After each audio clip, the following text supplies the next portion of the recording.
From ABC, this is World News Tonight with Peter Jennings, reporting from ABC News election headquarters in New York.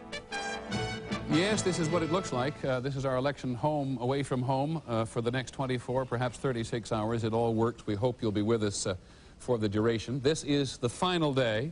You may think it's taken forever to get here. Perhaps you can hardly wait to turn on your television set and not be confronted by a politician or a pundit or a pollster.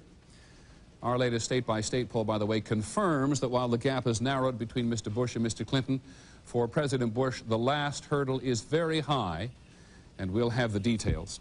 For every politician in the country who's in a close race, the next 24 hours will seem like an eternity. Between them, Mr. Bush and Mr. Clinton will visit 14 states before they call it quits tomorrow. We're going to begin tonight with the Bush campaign, and here's ABC's Britt Hume.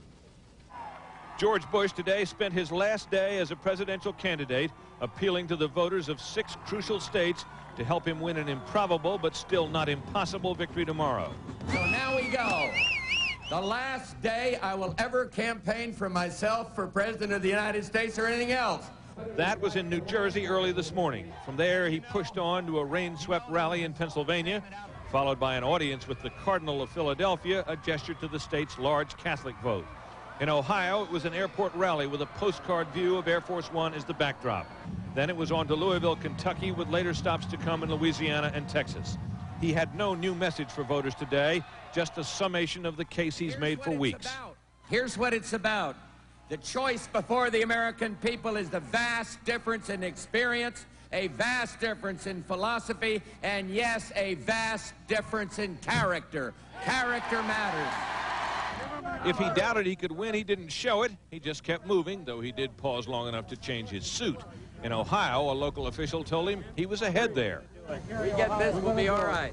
Good. Thank you, guys. Thank you so much. His aides claim he's ahead in Ohio, too, but some polls say otherwise, and it would take more than Ohio to pull Mr. Bush through this time.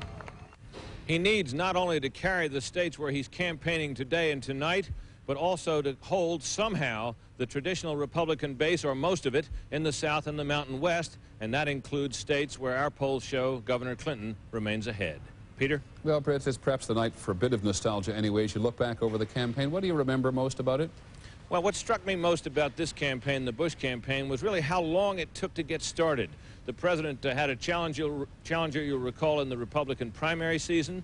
He was loath to come out swinging against him, and then when that fight was all over with, he waited a very long time, indeed until after the Republican convention, to begin to take on his eventual opponent, who was known throughout the whole summer. And by that time, it struck many, the president had been ill-defined, as he put it, by his opponent.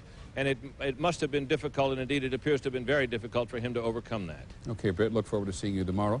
Governor Clinton plans to campaign right on through the night into mid-morning tomorrow. That's the day, says the governor, when the great mystery of democracy, as he put it, will be played out. Here's ABC's Chris Bury. Early this morning, after only 3 hours sleep, Bill Clinton began the last and longest day of his campaign at a Philadelphia diner. Clinton is campaigning around the clock, even though he believes he will win, and in spite of a voice that's been beaten into a raspy whisper. And if I work all day long, maybe that will increase the likelihood that the people that are supporting our ticket will vote tomorrow in large numbers. Over 29 hours, Clinton is set to address 9 airport rallies in 8 states holding 126 electoral votes. The idea is to get Clinton on the local news one last time in states like Ohio, where the election is expected to be close. Teddy Roosevelt once said that we should walk softly and carry a big stick. Today I want to talk softly and carry Ohio. In Ohio and wherever he went today, Clinton came back to the core theme of his campaign. We must have a new economic policy, invest in our jobs, control our health care costs, provide education to all of our people, and we can be the greatest country in the world forever. Clinton took care not to attack either the president or Ross Perot to avoid alienating undecided voters. Above all, Clinton exuded confidence. In Cleveland, he introduced Hillary as the next First Lady, and in Detroit, he seemed to be looking past the election. We're going up together. It won't be easy, but we can do it if tomorrow Michigan leads the way. Thank you. In the last few days, the mood of this campaign has bounced around with the polls. But now Clinton's top aides sense a growing certainty that they're headed for a big electoral college victory, even though they're too superstitious to talk about it much. Peter? Chris, there have been a lot of turning points for Governor Clinton throughout the year. What's the one that you remember most? The most striking thing to me was the week right after the Democratic convention. Even though the bus tour, the first bus tour, was a bit gimmicky, thousands of people lined the roads. It was the first sense we had that both the themes of the Democratic convention and the ticket, Clinton and Gore together, were beginning to catch on. Okay, Chris, thanks very much. See you tomorrow night as well. Chris Bury with the Clinton campaign. No cross-country barnstorming tour for Mr. Perot on this last day. Just one rally in his hometown, and ABC's Mort Dean is in Dallas. In the arena where the hometown Dallas Mavericks play basketball, the hometown political Maverick failed to fill the house. The lunchtime crowd was unexpectedly small, but wildly enthusiastic. Okay, are you ready to put this country back to work? At 4 well-attended rallies over the weekend, Perot had intensified his attacks on George Bush and Bill Clinton. But generally today, he lowered the decibel level somewhat. You've got two guys running for president that don't know how to create jobs, don't know how to manage money, don't know how to build businesses. Still, there was a hard shot at Clinton. The question is the chicken man the best qualified man?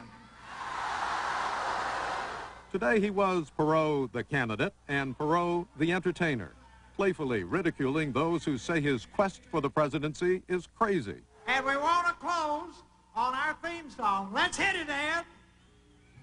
We're crazy. Crazy for feeling. It was a very different kind of rally, ending a very different kind of campaign. We're crazy. It's a campaign that cost at least $60 million to Mr. Perot, perhaps as much as $100 million. And Peter, $100 million is about the interest he receives on his yearly investments. Mort, I have the same kind of question for you as I did for our colleagues. What do you remember most as you look back? Well, I think I remember most the amount of time that Mr. Perot spent in a television studio and how little time he spent out on the stump doing what he did today. I think it's, historically speaking, the first truly television campaign in presidential history, and I think we'll remember it, or at least talk about it for a long time to come. And despite the public confidence about his campaign, do you think he's basically going to settle for the affection of his supporters, not for victory? Well, I think the kind of affection he received over the weekend and today in Dallas, even though it was a disappointingly small crowd, was very, very important to him. Okay, Mort, thanks very much. Mort Dean. Now, as we said on a number of occasions, this election is fought and will